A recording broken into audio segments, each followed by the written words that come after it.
Anita grew up in a good but poor family. Her parents met at the university. Steve was 27 years old, a young lecturer who attracted the attention of the entire female philological faculty. It was there that young Deborah, a first-year student, fell under his spell, and the young teacher was charmed by the modest girl in a simple dress with such beautiful and kind grey eyes that he saw them whenever he closed his own. The young couple married immediately after Deborah's graduation. Steve dreamed of becoming a renowned writer. He wrote prolifically, published in literary journals, and was quite well known in literary circles. But this was not enough for him. He yearned for nationwide, even global fame. Deborah bore the brunt of their daily life. She nobly accepted that she had married a creative soul and bravely decided to dedicate her life to serving him. She did not complain and admired her husband, but he could not achieve the fame he desired. The birth of their daughter, whom they named Anita, provided a brief respite from his creative failures. The young father was overjoyed. Inspired, he wrote a wonderful heartfelt story titled The Daughter. The writer won a literary contest and was over the moon. He planned to write a novel that he expected to become a bestseller, but creating with a newborn proved much more challenging. The baby cried and demanded attention.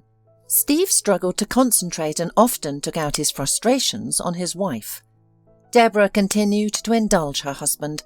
The novel did not come together. Soon it was revealed that Deborah was expecting their second child. Both parents were shocked, as Anita was only 6 months old. Deborah briefly considered getting rid of it, but Steve stopped her. "Absolutely not," he said firmly. "You will give birth and we will raise this child. I know I sometimes act like a reckless teenager and it's not easy for you, but believe me, I love you, and I love our daughter, and I will love our second child with all my heart." Deborah was incredibly happy. The second pregnancy was much easier than the first. While Anita had been a handful, the second baby caused no trouble. The baby boy was born on New Year's Eve and became a gift for the whole family. Tommy grew into a calm boy, easy to care for. Deborah struggled with the 2 children, but she managed. Her husband was truly inspired. Despite the occasional noise, he began working on his novel.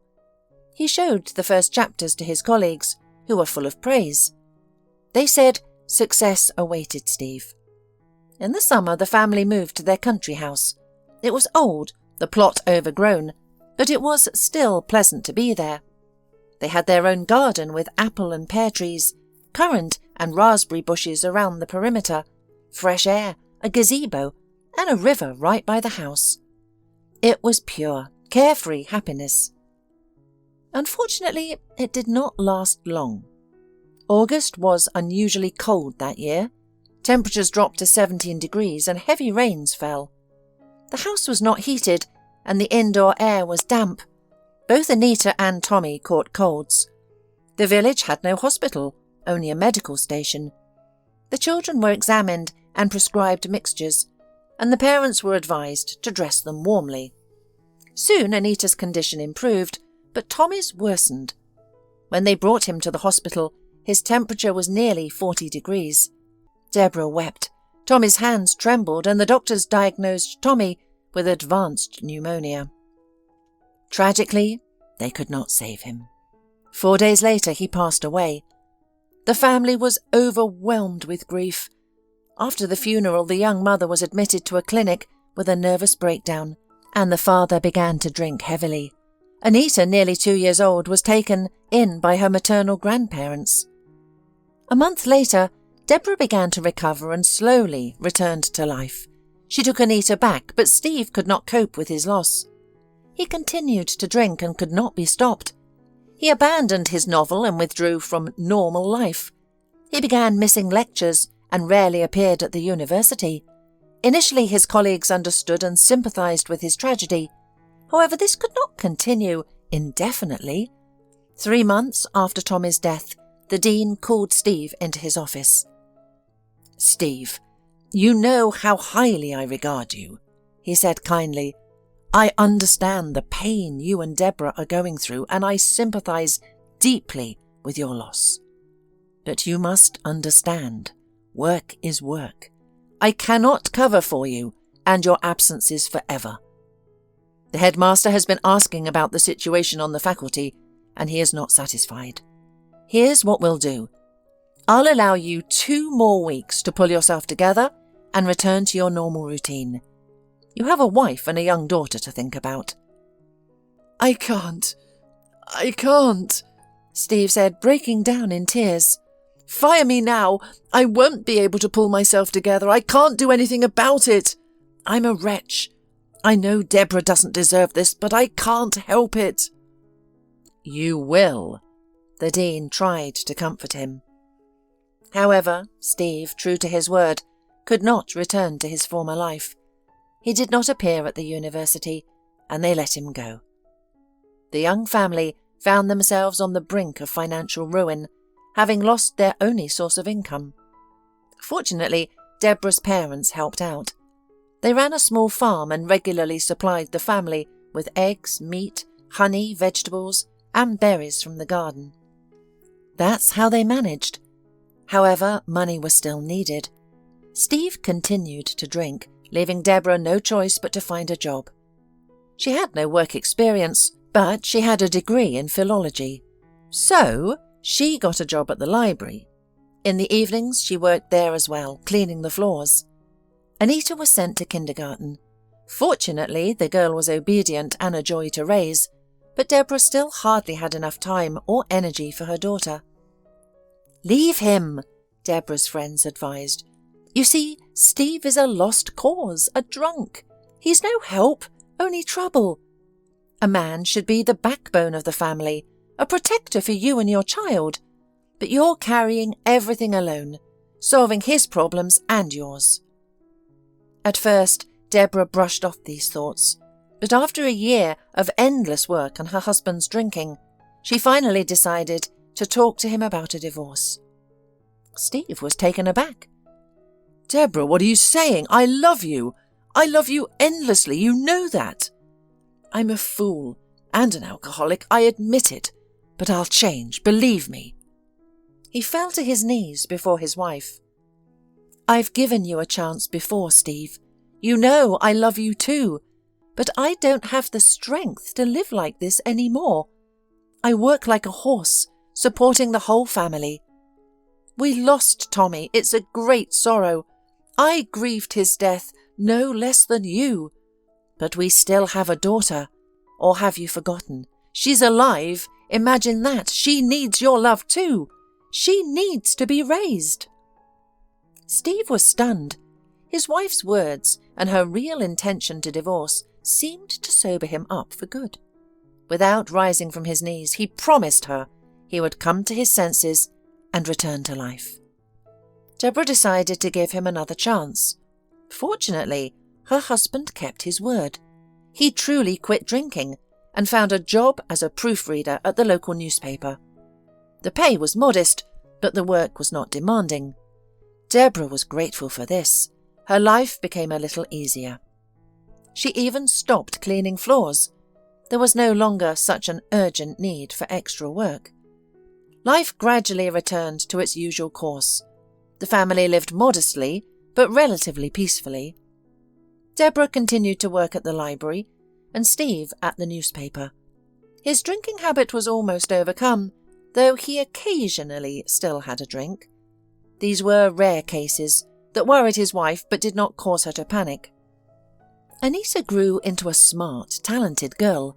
She took after her parents, loved literature, and wrote fairy tales and poems from an early age. Over time, Steve also resumed his writing habits, steadily working on his novel. He decided to dedicate it to his late son. Anita was 12 when her father let her read the first chapters. The girl was still very young and didn't understand everything, but she could feel that it was a great work, on par with those she studied in school. This made her proud of her father. Classmates sometimes teased her for being poor. The girl, indeed, wore the same dresses for years, which were noticeably too small, played with the same toys, and instead of expensive resorts, she visited her grandparents in the village. But she knew that her parents were spiritually rich, and her father was a genius. All this gave her strength and helped her stand up for herself. "What do you even know about life? All your wealth is nothing compared to the riches of the soul, and we have plenty of that in our family," she would proudly declare during breaks. Once her father took her to the newspaper's anniversary celebration at a restaurant, a place she had only seen in movies. She was amazed by the luxurious setting and delicacies, but the guests impressed her even more. Officials and businessmen who advertised in the newspaper came to congratulate the editorial staff. One of them, during the celebration, rushed to the table where Steve and his daughter were sitting and began enthusiastically shaking the writer's hand. "Steve, my dear, it's you," he exclaimed. "Remember me? It's me, Walter Hamilton. We went to school together, played football in the courtyard, remember? Well, good to see you. And I never forget you. You haven't changed a bit. With those curls of yours, no one could mistake you for anyone else. So how are you, my friend?" "Walter? Yes, I remember. Those were good times. Carefree. I'm doing okay, working quietly, proofreading at the newspaper," Steve replied, somewhat embarrassed. "And what about the university? Didn't you teach at the philology department?" Walter asked, surprised. "I did, but life took a turn, and now I'm here," Steve stammered. "I see. And what about your writing? Are you still creating?" Walter persisted. "I am, but not with the same enthusiasm or on the same scale," Steve reluctantly admitted. It was clear that this conversation was uncomfortable for him. At that moment, a young man, around 18, strikingly similar to Walter, approached them. "Carl, come here. I want to introduce you to a great man," Walter called out. "This is Steve Kreider, a writer, doctor of philology, my childhood friend. You can't imagine what poems and stories he wrote as a child.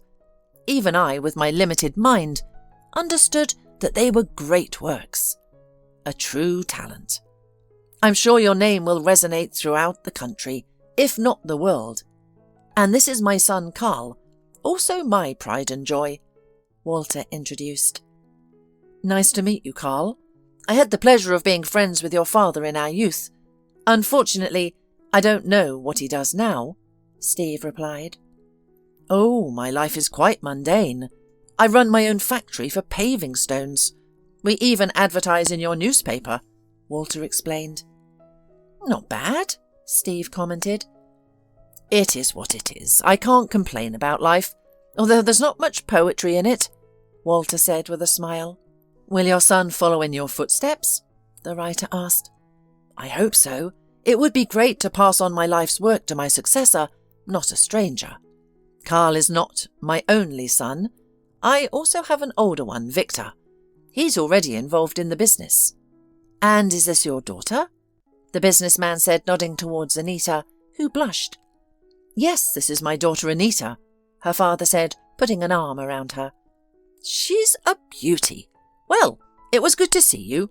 If you ever need anything, don't hesitate to reach out," Walter said, handing Steve his business card before leaving with his son. "Walter, wait," Steve called out. "Since you mentioned my writing, I've just finished a novel. It's critical to me. Could you take a look at it?" "Of course," Walter replied. "Carl, please take these pages. But do me a favour and send an electronic copy to my email as well, so it doesn't get lost. The address is on the card. I'll be happy to help with publication if needed," Walter added before walking away, as the editor-in-chief was calling him over. Steve handed his manuscript to Carl, who followed his father. Anita noticed the spark in her father's eyes. He instantly brightened, despite having been sullen throughout the celebration. He even dared to give a toast. The girl saw firsthand how important this novel was to her father, and how much he yearned for its publication. However, her thoughts that evening were mainly elsewhere. Anita had fallen in love for the first time. She was captivated by the silent, dark-eyed young man impeccably dressed in what was clearly an expensive suit, with an elegant watch on his right wrist. On the bus ride home, sitting next to her inebriated father, she closed her eyes and imagined riding with Carl in his luxurious car, heading straight to Paris. The next day, Steve sent the electronic version of his novel to Walter's email and began to wait. He announced to his wife and daughter that they would soon live in prosperity. The man was convinced that his work would be a success, with large print runs, reprints, a new book contract, literary awards, interviews, accolades, and all the trappings of success. Deborah could hardly believe her ears. She had long stopped believing in fairy tales. Life had dealt her many blows. For her, the fairy tale was that her husband had stopped drinking and found a job. She couldn't imagine anyone voluntarily investing significant funds in publishing someone else's book, even if it was a childhood friend. Nevertheless, Deborah wisely kept her thoughts to herself and allowed her husband to remain optimistic.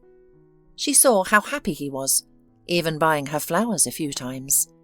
Anita, however, believed in her father wholeheartedly. She hoped that the wealthy businessman from the restaurant would keep his word and help her father gain fame. After the novel's release, their family would finally become rich, and her classmates would stop teasing her about being poor. More than that, she would transfer to the best school in the city and buy many beautiful dresses in every colour and style, and even a horse. She had long dreamed of owning a horse and riding it across the fields like a heroine from a 19th century novel. But what she looked forward to most was rising to the same social status as the object of her affection, Carl. Currently, she felt awkward even imagining them together.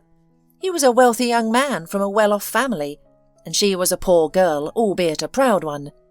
She would tell herself this, yet she couldn't help but dream that once her father's novel was published, she would surely become Carl's bride.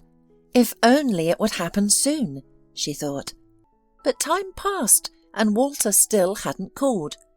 No literary agents contacted Steve, and there were no offers from publishers. Nothing happened, neither after a month nor two, nor 3.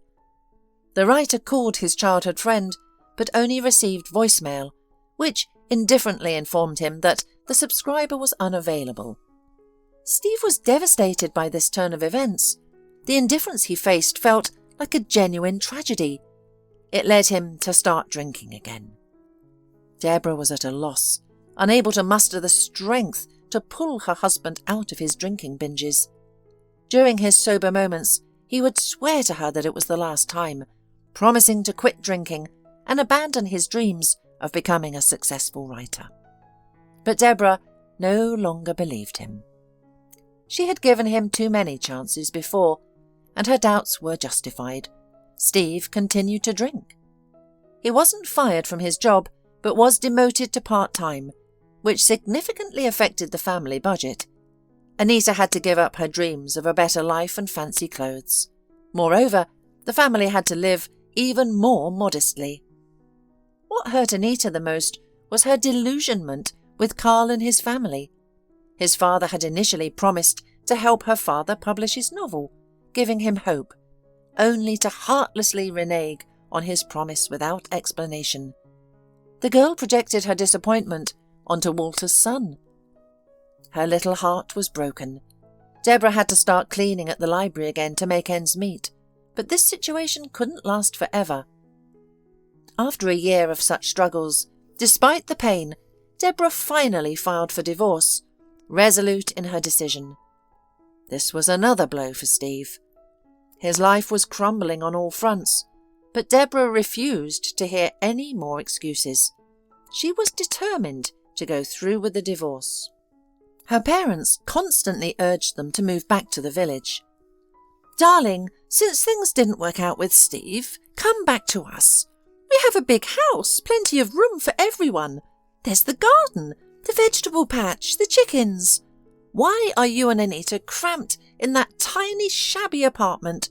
What kind of life is that? And your father and I are getting old.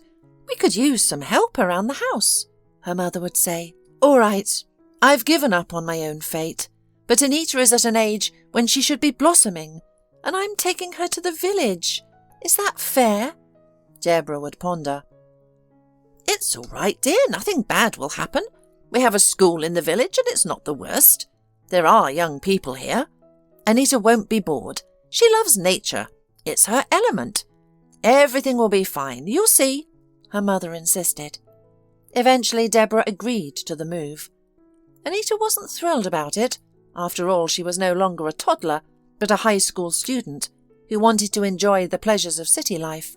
However, she understood that their family had no other choice. Living in a cramped, old apartment building was unbearable, yet Anita was determined to return to the city after finishing school and enrolling in college. She saw that her parents' philological education hadn't brought them happiness or prosperity, so she decided to pursue a technical degree and become an engineer. She knew her family couldn't afford to pay for her education, so she had to aim for a scholarship, which required diligent study. Fortunately, the rural environment provided few distractions. Anita paid close attention to her teachers during classes and studied hard at home. She blossomed into a beautiful young woman, inheriting her mother's lovely brown eyes and charming smile, and her father's stature and luxurious curls. Local boys admired her, but Anita didn't reciprocate, believing her happiness lay in the city, where she planned to attend college. She maintained regular contact with her father and occasionally visited him. A couple of times he showed up at their village with clear signs of a drinking binge. He didn't pay child support, having no means to do so, but sometimes he would give her a little money for her birthday or New Year. Deborah didn't complain. She knew there was little more she could expect from her ex-husband. In Anita's final year of high school, she studied even harder and passed her exams with outstanding results, among the best in the region. This allowed her to secure a place at the technical university and begin her journey toward becoming an engineer. The girl was going to live at her father's place. Steve was glad that his daughter would be moving in with him. However, the prospect of them living together worried Deborah. Over the years, her ex-husband had cut down on his drinking, but hadn't quit entirely. She feared for her daughter's well-being in such an environment. "Mum, I'm not a child anymore. I'm 18. I'll figure it out. And you know, that even when Dad drinks, he's not violent. He usually just reads poems aloud and then passes out. Besides, the apartment has 2 rooms," Anita reassured her mother. Anita and her father's life unfolded in a predictable pattern. Each lived in their own room, with Anita handling the cleaning and cooking, much to Steve's delight. Occasionally he would drink, but he remained quiet and caused no trouble. "You know, dear, ever since you returned to me, it's as if I've grown wings," he confided in Anita one October evening. "I know I ruined our lives and I can't undo it, but I'm so glad you're here with me. I've even started writing my novel again, the one I worked on when you were little. After Walter's betrayal, I abandoned it, losing hope for publication. But now I thought, why not? If I want to write, I will, regardless of whether anyone reads it or not." "I'm so happy for you, Daddy," Anita replied, tears welling up in her eyes. "You're a genius, even if unrecognised, for now. I'm sure your novel will be appreciated one day." Steve also shed a tear. That evening he drank again, but, as usual, quietly and without disturbance. Anita retreated to her room to prepare for a seminar. The next morning, there was no sound from her father's room. Before leaving for the university, she decided to check on him and let him know breakfast was ready. Entering his room, she found him lying on the couch, motionless. At first she thought he was sleeping, but a sense of unease gripped her. Approaching him, she realized he wasn't breathing. Panicked, she called an ambulance and attempted CPR, but it was too late. The paramedics confirmed that Steve had passed away from acute heart failure. Scattered on the table nearby were pages of his manuscript. The funeral drew an unexpectedly large crowd. Despite his struggles, Steve was a talented and kind man, beloved by many. Friends, university colleagues, students, newspaper staff, and local writers all came to pay their respects. Everyone expressed their condolences to Anita, who stood stoically beside her mother, barely holding back tears. "I still love him, dear, and always will," Deborah whispered to her daughter at the cemetery. "I know, Mum, I know," Anita replied, fighting back her own tears. But she couldn't afford to be weak. She had to find the strength to move forward. Beyond her personal goals, she now had a new dream: to publish her father's novel as a tribute to him.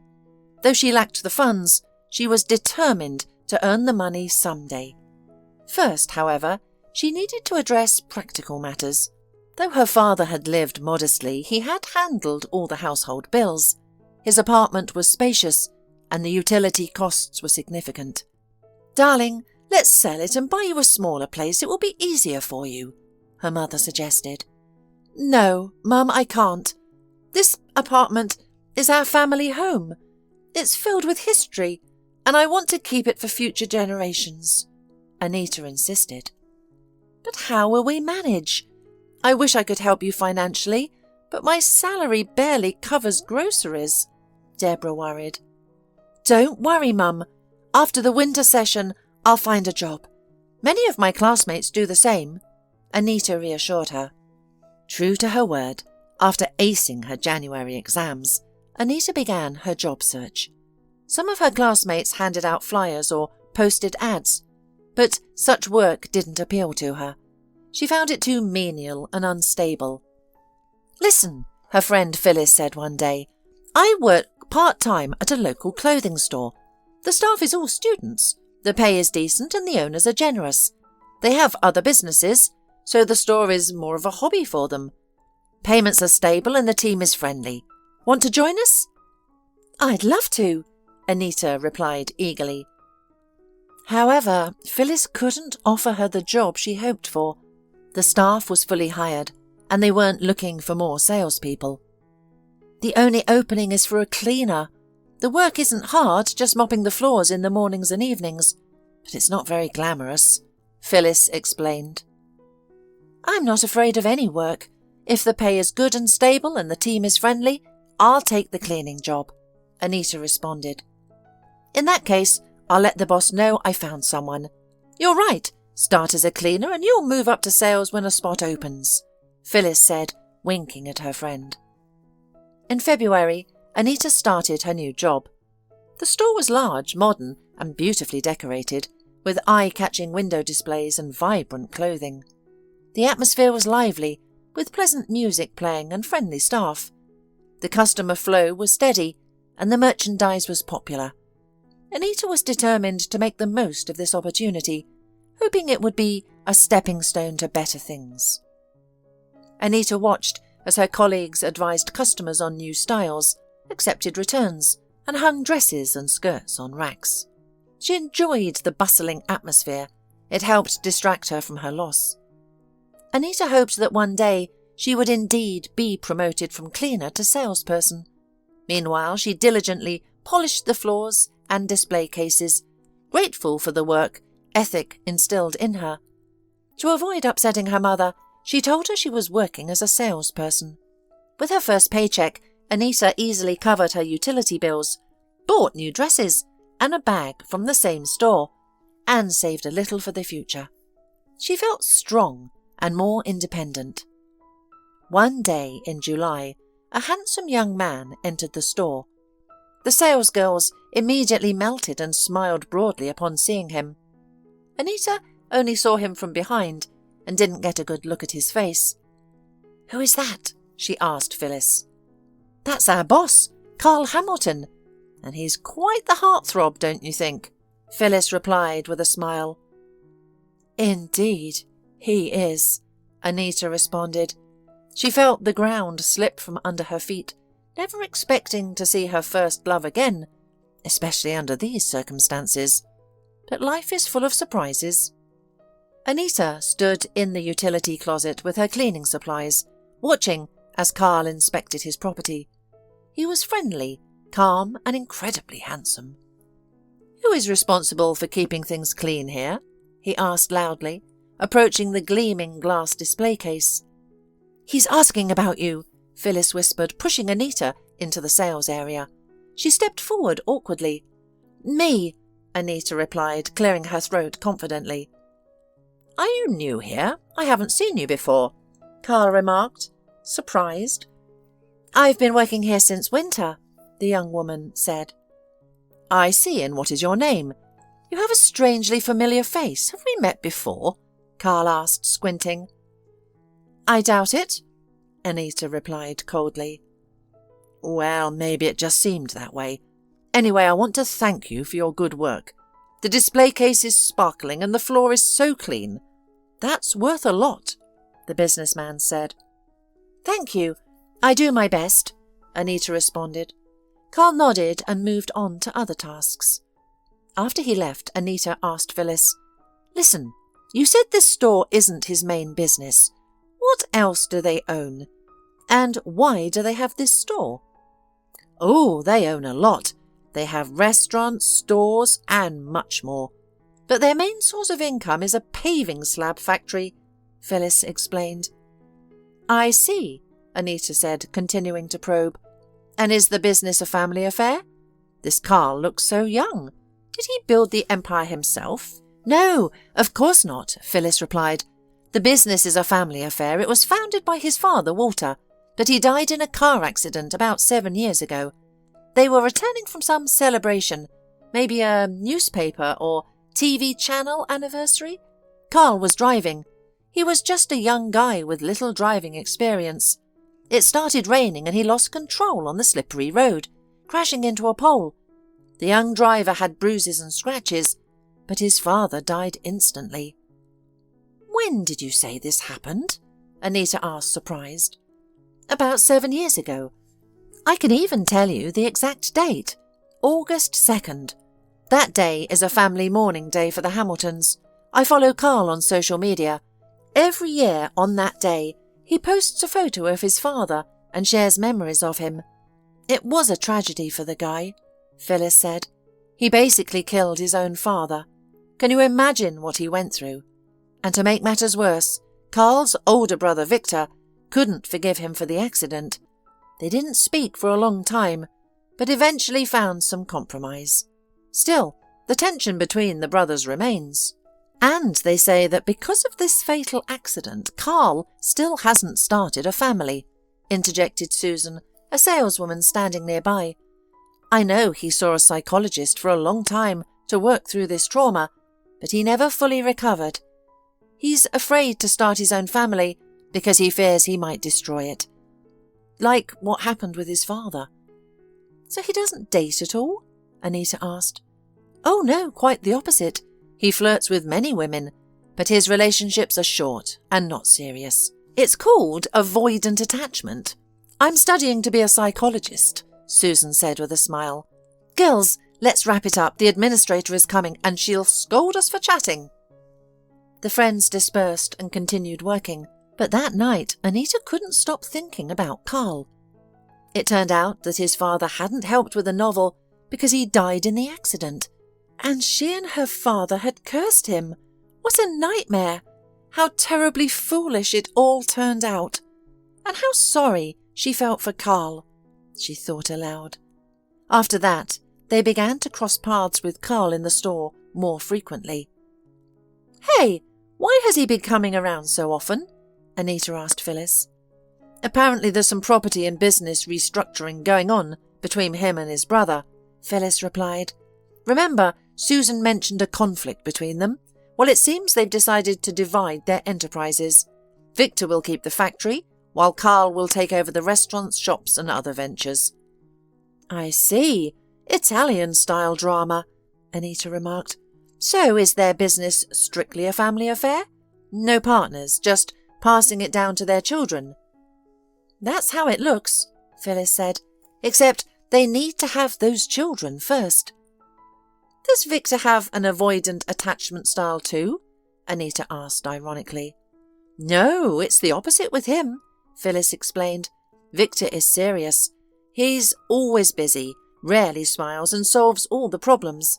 Honestly, without him, their entire empire would have crumbled long ago.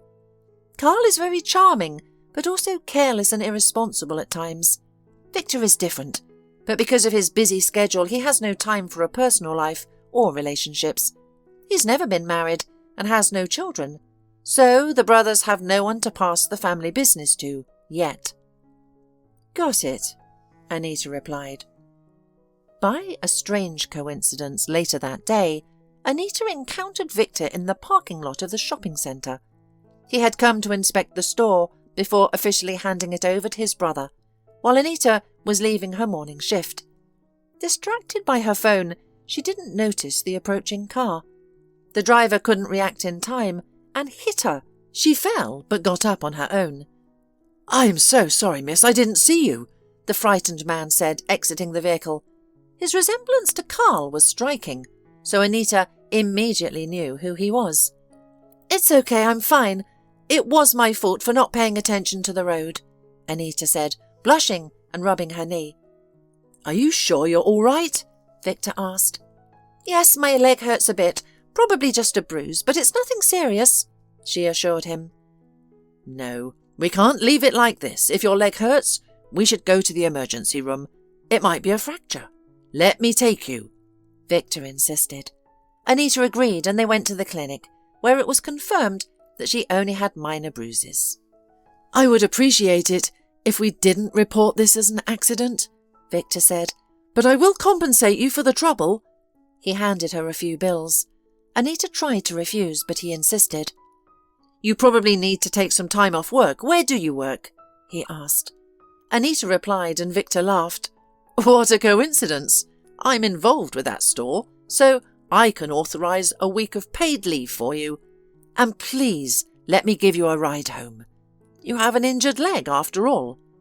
On the way, Anita shared that she was studying to be an engineer and working part-time as a cleaner. Victor mentioned that he also had a technical education. "So we're practically colleagues," he joked. "And regarding your part-time job, I'll think about transferring you to a different position. I believe you deserve better. For now, get well soon." Anita thanked him, and the next week she was resting and recovering. Upon returning to work, she found her colleagues upbeat. "What's going on? Why is everyone so happy?" she asked Phyllis. "You won't believe it," Phyllis exclaimed. "Management is giving away 30,000s to one of the employees." "What?" Anita said in disbelief. "Yes, you heard right," Susan chimed in. "The business has officially been transferred to Carl, and he decided to celebrate by giving away 1,000,000 rubles to mark the occasion and the store's anniversary. He's doing it to show off, but who cares? We have a chance to win big money, girls." Anita reluctantly took a ticket and received number 77. And it was a lucky number. Carl spun a wheel with numbered balls, and out popped number 77. Phyllis and Susan cheered, while Anita stood in shock and couldn't believe it. She had just returned to work after the accident and meeting Victor, and now she had won a significant amount of money, thanks to his brother. It felt surreal. "Pinch me," she said to Phyllis and Susan. They obliged and nudged her toward the centre of the room. "Go on, don't be shy," her colleagues encouraged her. Anita, still in belief, made her way to Carl, who shook her hand. "Congratulations! Our winner is Anita," Carl announced, asking the audience to applaud. Anita couldn't believe her luck. It felt like a dream, a very strange and unexpected one. She was also surprised that Carl remembered her name, considering her low position in the company. "Well, a cheque for the corresponding amount will be issued in your name shortly. Have you already decided what to spend the money on?" the businessman asked the winner in the same cheerful voice. "Yes, Anita replied, unexpectedly boldly. "I will spend all this money to publish my father's novel. My dad recently passed away, and I really want to pay tribute to his literary talent." That sounds interesting. May I ask what was your father's name? Was he a well-known writer? The entrepreneur continued to bombard the young woman with questions. "My father's name was Steve Kreider. He wrote this novel his entire life. I really want this work to see the light of day," Anita proudly replied. She noticed that after these words Carl suddenly hesitated, and an awkward pause ensued. "I hope everything works out for you," the man managed to say seriously after a brief pause, attempting to return to his jovial demeanour. "All right, let's continue the celebration. Champagne for everyone." A party began in the hall. Phyllis and Susan took glasses and brought one to Anita. "Congratulations on your win. Let's drink to you," Phyllis chirped. "Yes, congratulations, and what a cool dream, to publish your father's novel. Or did you just say that for effect? And actually going to buy yourself a car?" Susan winked. "No," Anita replied honestly. "I really want to publish my dad's book. I would have done it anyway, even if it meant saving up for a long time. But this is an incredible stroke of luck. As for drinking, thank you, but I don't drink." "Oh, come on, why not?" Phyllis asked, surprised. "The thing is, my father was a very talented man whose life was ruined by alcoholism. So I decided early on to never touch alcohol," Anita firmly replied. "Got it. Well, then I wish you a good time without the champagne." Phyllis smiled, taking Susan by the arm and leading her to the other end of the hall. At that moment, Anita noticed Victor standing in the doorway, staring intently at her. This gaze made the young woman blush and lower her eyes. She was not an experienced beauty, accustomed to such attention from men, yet even her lack of romantic experience didn't prevent her from recognizing that look. It was the gaze of a man deeply in love, one who had lost his head over a girl. Anita didn't know what to do or how to react. She hurried toward the exit, hoping to slip past Victor. She wanted a moment to collect herself and decide what to do next, but Victor intercepted her at the door. "Anita, congratulations on your win. Do you recognize me?" the man asked. "Thank you. Of course, I recognize you. Victor Walter," the blushing young woman replied. "Honestly, when my brother came up with this prank idea, I was skeptical. Frankly, it seemed silly to me, but now that you've won, I'm glad it happened this way. Are you rushing? May I invite you for coffee?" he asked.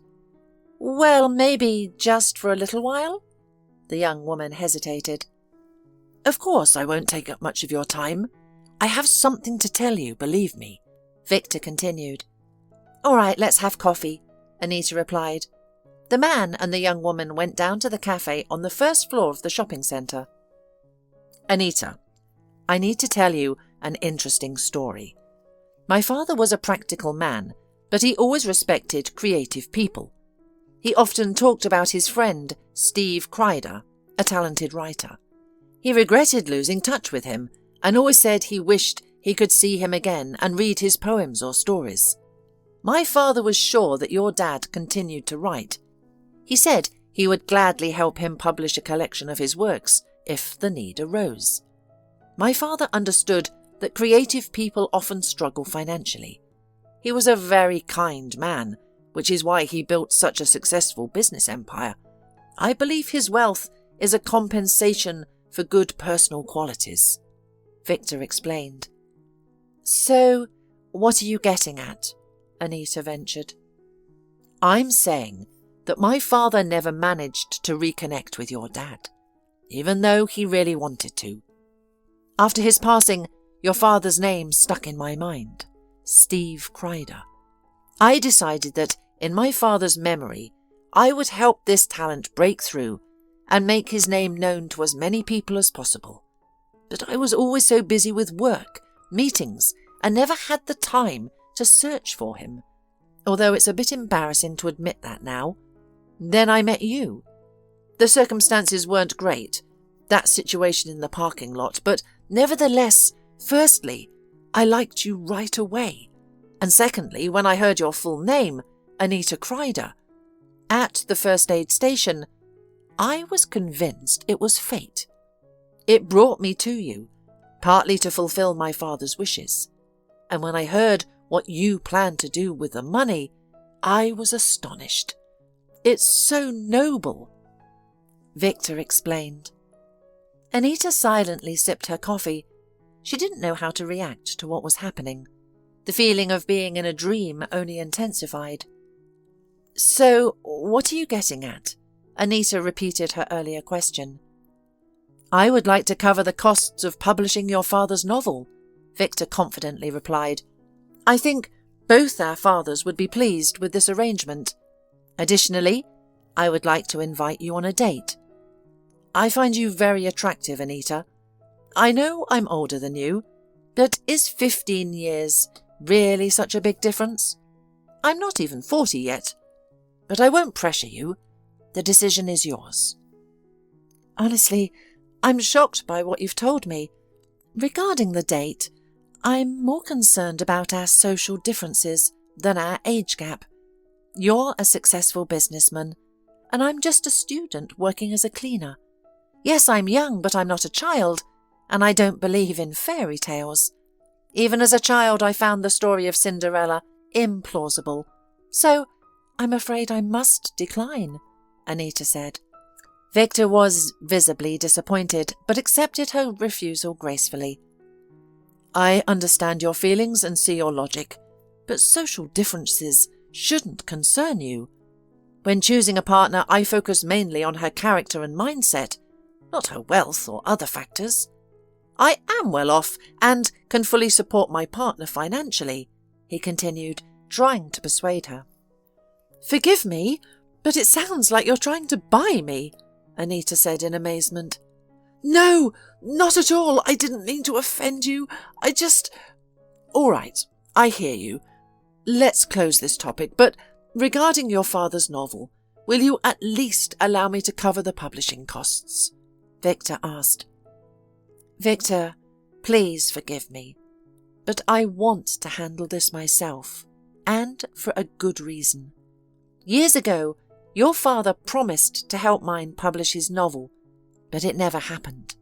Anita recounted the story of their meeting at the newspaper anniversary and how Steve waited in vain for Walter's call, but never called because he had passed away before his friend.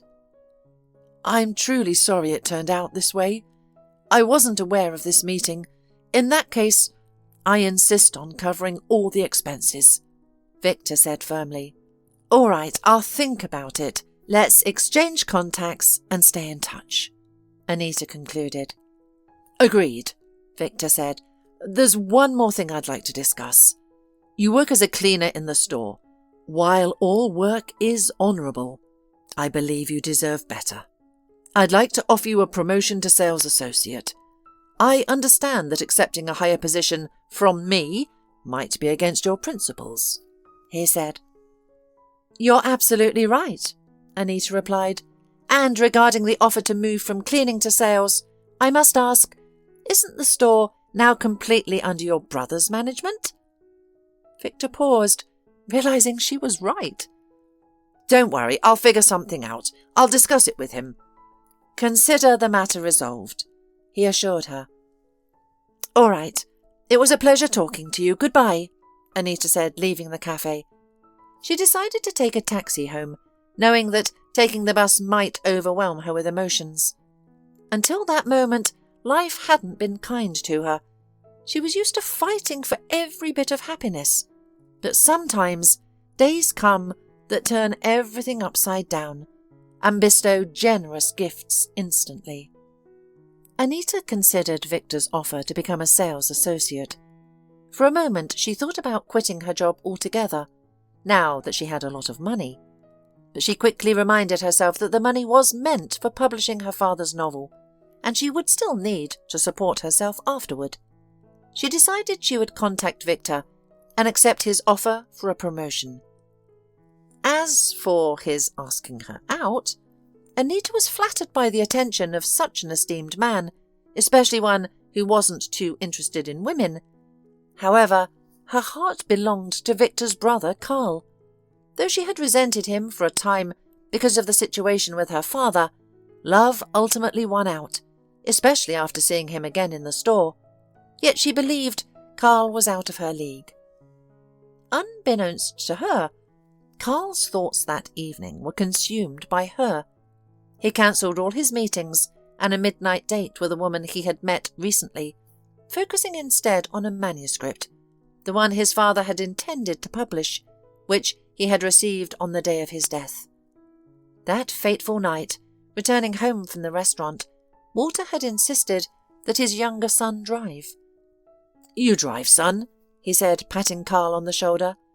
"But Dad, I just got my license. I don't have much experience and it's pouring outside. Anything could happen." Carl tried to persuade him. "Nonsense! You need the practice. You have to get used to it," his father insisted. Carl got behind the wheel. At first everything was fine. His father was in good spirits. "It's wonderful that I got to see my childhood friend again. He's truly talented. Make sure you read his manuscript. I'll leave it on the back seat. We'll definitely publish the book. We need to support worthy people," Walter said. Then the rain intensified, reducing visibility to almost zero. Despite the conditions, Carl pressed on, unaware of the tragedy that lay ahead. "Dad, I can't see anything. What should I do?" Carl said, terrified. "Don't panic, son. You're a man. Turn the wheel." His father didn't finish before the car crashed into a pole.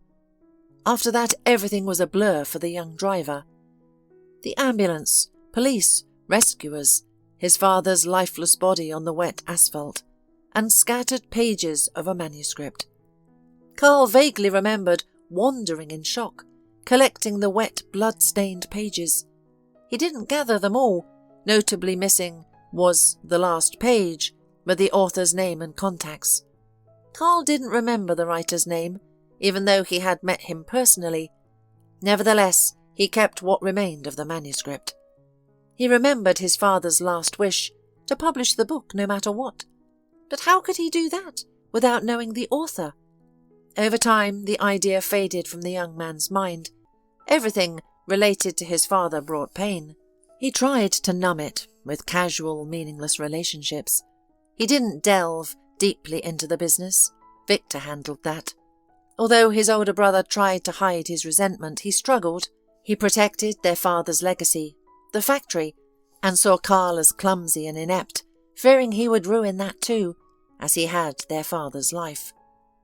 No matter how hard Victor tried to push these thoughts away, he couldn't. Initially, Carl fought for his right to be their father's successor, but seeing how their conflict affected their mother, he decided to step back. He had already lost one parent and couldn't bear to lose another. Victor also showed wisdom. He kept control of the paving slab factory, but handed over other smaller family businesses to Carl. First, it was a cafe chain, and later, years down the line, it included stores. This brought Carl to the point where he met Anita. When she declared during the giveaway how she would spend the money, he immediately recognized her. It was the same girl from the restaurant that fateful evening.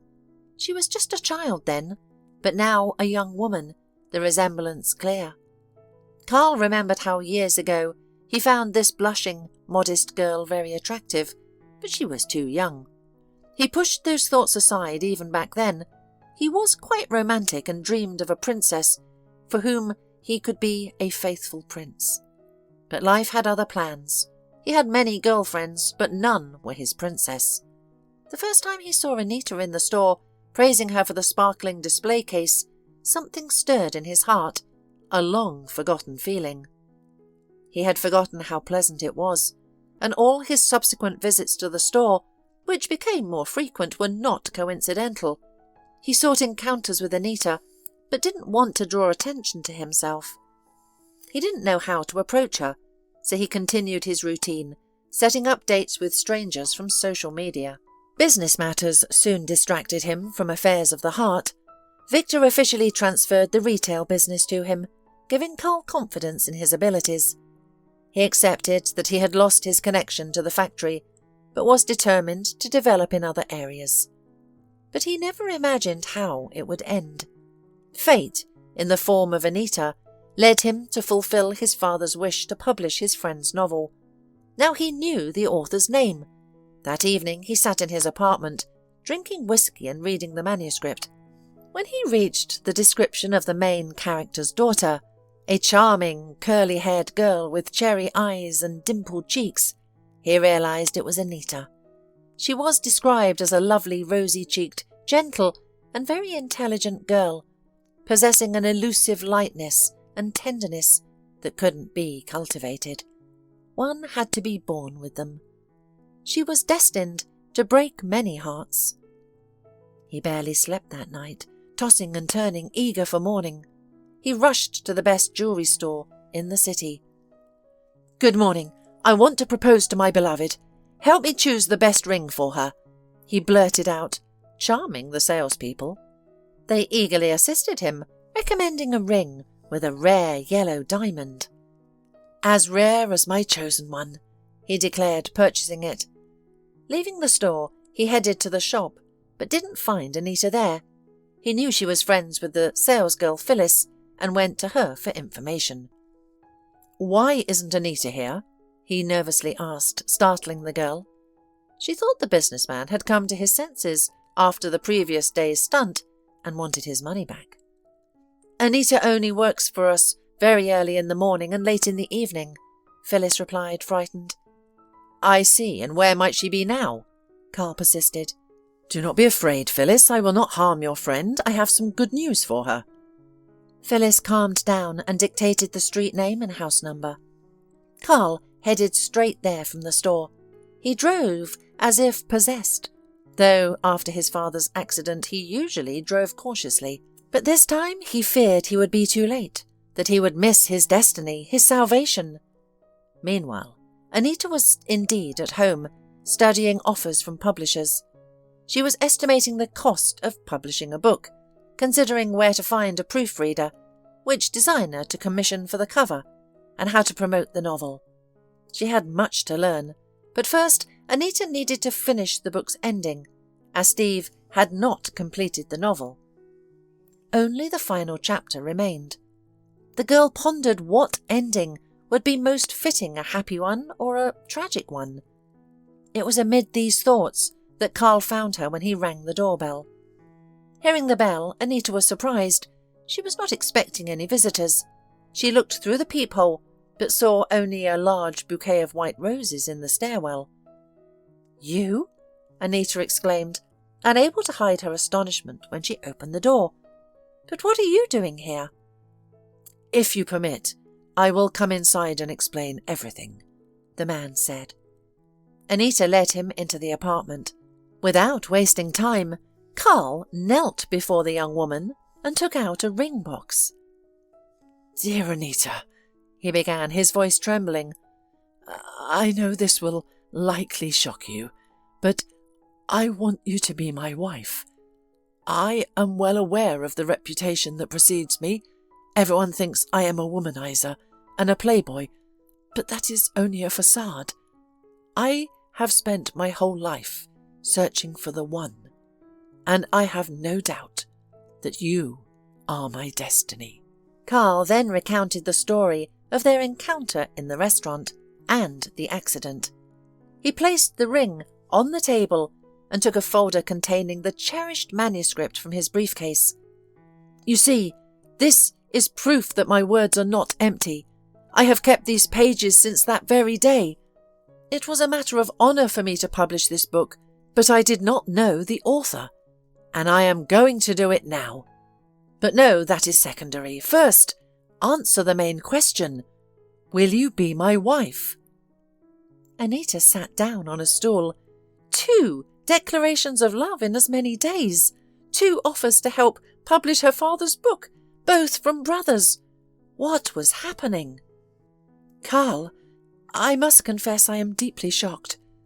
Your attention flatters me immensely. Moreover, if I am to be entirely honest, I was once deeply in love with you, like a schoolgirl. Indeed, I was still a schoolgirl then. But time passed, I grew up, and yet I never loved anyone else. But I am still young, and perhaps everything lies ahead. This is all too sudden for me. I need time to think, Anita replied. That is wise, of course I understand, Carl said. My chosen one should be cautious and wise. I will not pressure you. Take as much time as you need. I will wait. With that, the man headed for the door. On the threshold he turned around. And by the way, you no longer work as a cleaner in our store. I would offer you the position of administrator. So, what do you say? Thank you. Being a salesperson would be enough for me, the young woman replied. Very well, from today I will transfer you to sales. Carl smiled and said goodbye. When he left, Anita slowly slid down the wall. Life was becoming more interesting with each passing day. The girl clearly needed advice, so she decided to turn to her mother. Upon hearing about the proposals from the two brothers, Deborah replied decisively. Do not accept either of them, my dear. These rich men are so unreliable, so unstable. Do not believe a word they say. They will toy with you and then discard you. In fact, it is best not to trust men at all. But this advice did not satisfy the girl. Her mother's reaction seemed overly cautious. So she decided to discuss the situation with her friends, Phyllis and Susan. There is no doubt, marry Victor. He is a mature individual who has dealt with his traumas. I am telling you this as a psychologist. You will not regret it, Susan said. And I am telling you this as a friend. Listen to your heart and do what it tells you. Even if you realize later that you made a mistake, you will not regret not trying, Phyllis said. Later, that very day, Anita decided to accept Carl's proposal. After all, she had loved him for many years, and the feeling could not be suppressed or conquered. It could only be allowed to manifest fully. But how should she inform her chosen one? The girl decided to find an original way to do so. Anita struggled for a long time with the final chapters of her father's novel. She lacked his literary talent, yet she was gifted enough. The last lines resolved the love conflict, and the final sentence read, "Let love prevail." Anita sent the completed manuscript to Carl in printed form, highlighting the final words in red marker.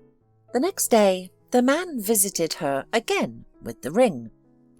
"May I interpret the final chapters of the manuscript as your acceptance of my proposal?"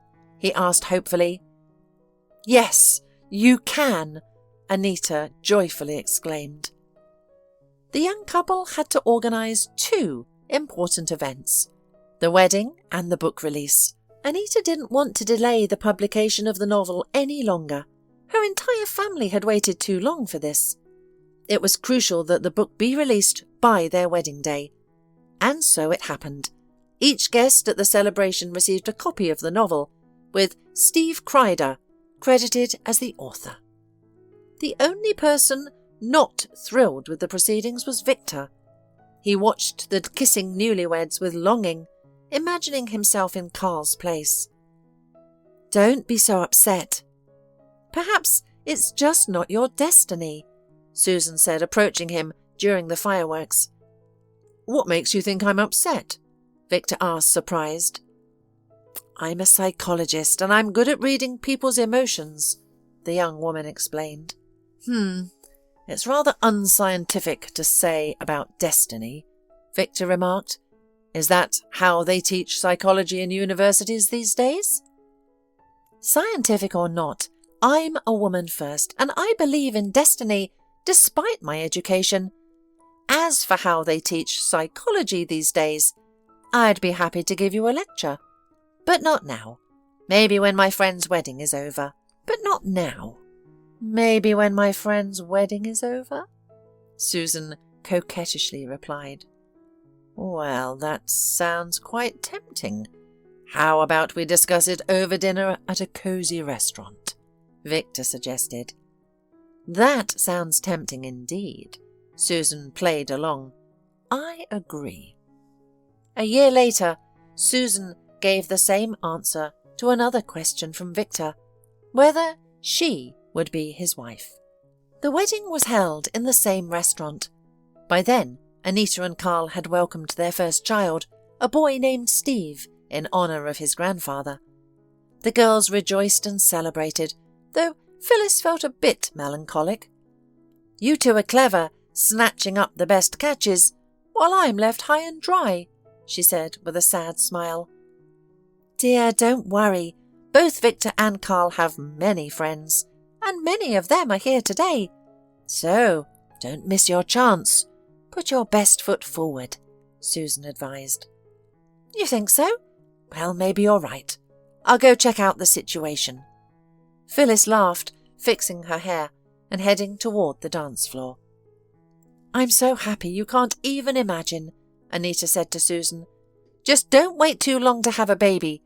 Give little Steve a cousin to play with soon. Susan blushed, and Anita instantly understood. What? Already? She asked the bride. Yes, 4 months, Susan replied. That's wonderful. And do you know what you're having? Anita inquired. A boy, and we've already chosen a name. Walter, after his grandfather, the bride announced. You two are wonderful, Anita replied, looking at her little son in her arms. I'm so glad I listened to Phyllis and my heart back then, the young mother thought. Now I know that the only answer to any question in life is to let love win.